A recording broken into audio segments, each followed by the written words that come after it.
À toutes et à tous, bonjour. La partie d'échec et mat entre Taz Thierno Alassane Sall et le PASTEF est toujours en tête d'affiche dans la presse sénégalaise. Et nous démarrons avec Walf Quotidien qui part à sa une ce matin. Difficultés économiques, Taz démolit le projet du parti PASTEF. L'économie est à l'arrêt. CDE, 3 mois sans payer les salaires. 650 personnes licenciées à la CSE.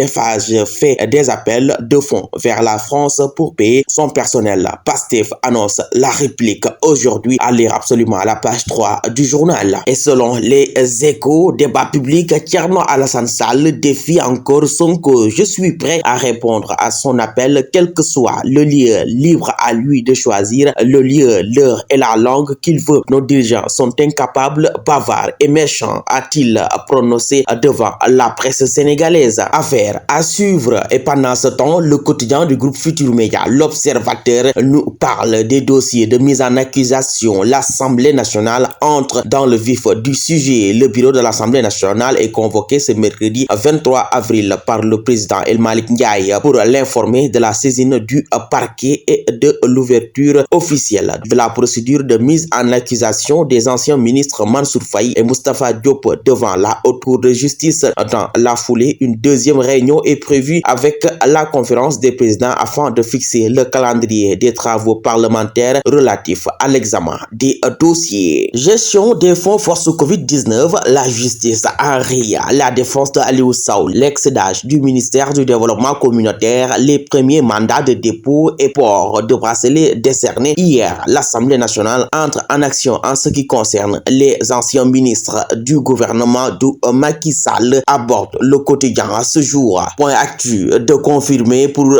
titrer ce jour. Haute Cour de justice, la juridiction saisie 20 ans après. 5 ministres visés, une mise en accusation assurée d'être votée. 2 rapports de la Cour des comptes base des poursuites. Le premier ministre d'antan, Idrissa Seck, mise en accusation en 2005, bénéficiera d'un non-lieu total. En 1963, Mamadou Dia et compagnie sont condamnés 20 ans après. Le journal revient sur ces faits qui ont marqué l'actualité politico-judiciaire du Sénégal. Scandale ou pas, Yorbi, le journal titre ce matin, Fonds force Covid-19, la direction générale de la comptabilité publique et du trésor indexée par la Cour des comptes. Pour ces faits, 56 milliards 347 millions 767 444 francs disparaissent mystérieusement. Pourquoi le parquet général n'a pas cité le ministère des Finances et du Budget parmi les ministères au banc des accusés, s'interroge le journal du doyen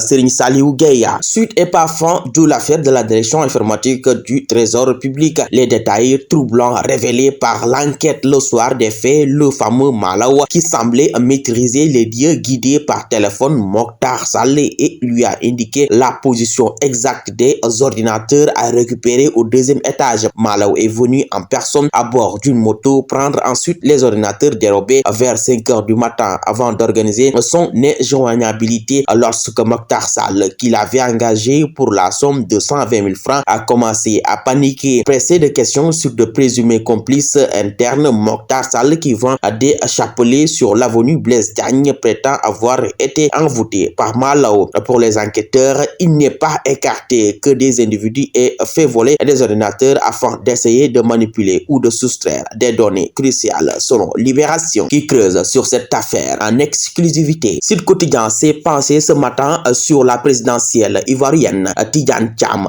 out.